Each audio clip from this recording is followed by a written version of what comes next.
My name is Artem, and I was able to start speaking fluent English without comprehensible input, without English coaches, schools, and even flashcards. And in this video, I'll tell you the simple method that's going to help you improve your speaking and listening skills. And this is not some lazy method or 5 new slang words thing, all right? This is the video where I'm actually going to be teaching you some really valuable information. So if you came here to learn new 5 slang words, just click off this video and watch something else. Don't waste your time, all right? So when I started learning English in school, it kind of sucked. And it was just really meaningless. Like, it didn't have any point whatsoever. When I memorized some new words, I forgot them the next day. So I hated learning, and I thought that learning is some painful thing that you don't even enjoy. But actually, one day I was watching some random guy on YouTube, and he was talking about discipline. And I was like, I need to improve my discipline, so maybe I should watch this guy. He was explaining things in a really interesting way, and I actually enjoyed watching him. And I found a lot of great information in his video.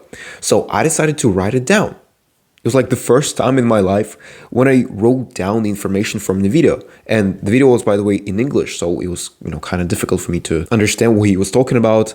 But I wrote down the information from this video because I thought it's going to help me in some way. And so after a few months of watching these videos that were really important for me because I wanted to improve my discipline, I enjoyed learning. I started writing down a lot of stuff in my notebooks.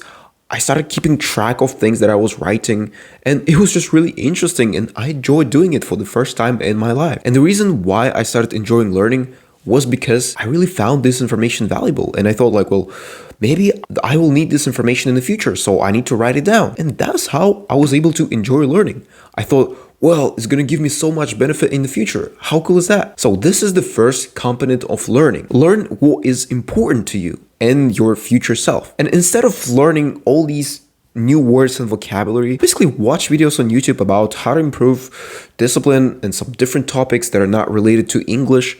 And you'll basically improve your English at the same time because you'll practice your writing skills by writing stuff about, how to improve your discipline, five new tips about improving your discipline. And you'll also listen to a lot of videos, so you'll improve your listening skills and you'll improve your writing skills at the same time. By the way, when you improve your writing skills, guess what? Your speaking skills are also improving at the same time because writing is just kind of like slow speaking.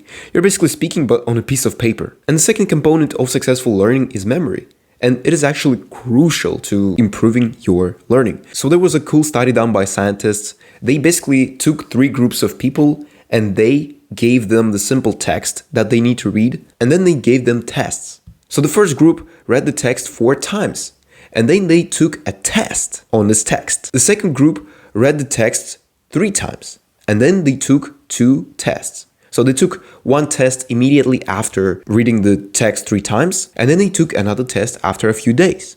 And the third group read the text once, and they took 3 tests immediately after reading the text, and then they took another test after a few days. So guess what group performed the best? It was the third group. So basically the third group read the text only once, and then they took 3 tests at the same time. So instead of memorizing the text and reading it a couple of times, they read the text only once, and then they just basically tried to get as much of information as possible from their brain. And they were able to perform best on their 4th test, which was after a few days. And the results were unimaginable. The first group retained like 20% of information or even less, and they took a test and they had the worst grades. It was the group that read the text 4 times. The second group performed somewhere in the middle, and the third group performed the best. They basically read the text just 1 time. Like, they didn't have enough time to actually memorize everything from the text. And then they took 3 tests, and they performed the best on their 4th test. And they remembered more than 80% of the information. How cool is that? So the conclusion is, learning is not about getting more information. It's about not forgetting what you've learned. Because what's the point of learning? What's the point of memorizing all these new words when you will forget them anyway? So retesting yourself, basically trying to remember the information that you've learned, is a lot better than trying to memorize it, than trying to reread this information over and over and over again. That's why there's no point to read the same book over and over and over again if you don't actually use the information from the book. So as soon as you've learned something new, as soon as you read the book, you should take the test. So how can you actually test yourself? It is really easy. You can just basically take a piece of paper, write down a couple of questions, and then answer them.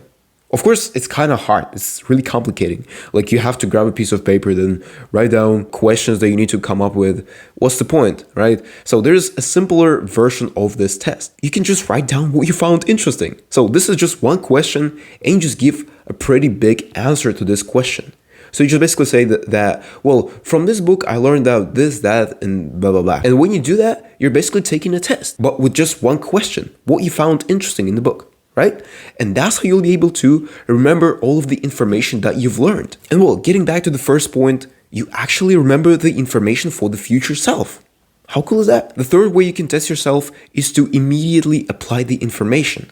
So you read the book about how to improve your discipline, and the author told you to find 5 books about discipline, and you just wrote down on a piece of paper that, well, I need to find 5 books about discipline, and you didn't do anything after that because you forgot, basically. You didn't even look at the paper. But when you immediately take the action, when you find these 5 books right after you read about that you need to find these 5 books. So you'll remember for later that, well, if I want to learn about some topic, I just need to find 5 books about that topic and I'll be able to learn about that topic, right? So this is how you learn, by basically taking the action immediately. So as you can see, it is really easy. Like you don't even have to write stuff on a piece of paper talking about like, yeah, this is what I found interesting from this book. You can just basically speak about it, right?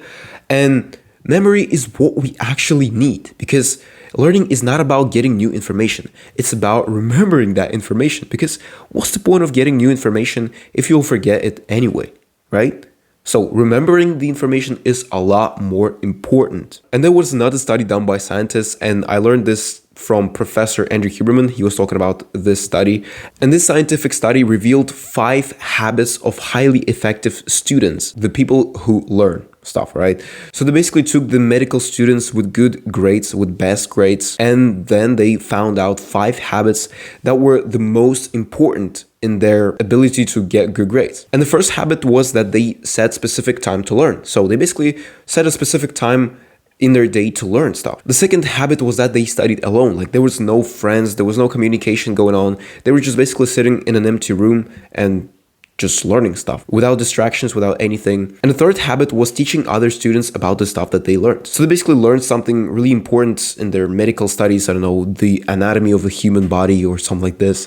And then they basically taught other students about the anatomy. And that's how they were able to learn the stuff better. Because when you teach other people, you're also testing yourself. You're also asking the same question, what you found the most interesting. And then you basically tell what you found the most interesting in the book or in the study to other people. And that way you can remember the information for a long period of time. The fourth thing about them is that they had inspiring goals. So they went to the medical school and they thought that, well, it is so cool to be in the medical school. Wow, that's so great. I'm really inspired to study here, right? And that's why they were able to learn faster, because they were really inspired. The fifth habit is studying difficult material. So the medical school is really hard. You have to study the anatomy of a human being. You have to study all these different things about human body and other species, right? But they did it in a different language. So basically these students are from a different country. They're not from English-speaking country, and they had to study everything in English. And this is why they were able to learn faster. They read and learned everything in a different language. They had to write down essays in English instead of their native language. And it added a little bit of difficulty, but actually it improved their learning. And you have the same opportunity. Like, English is not your native language, and you can just study everything in English. You can read books in English, you can speak in English all the time, and you will be able to learn faster and better.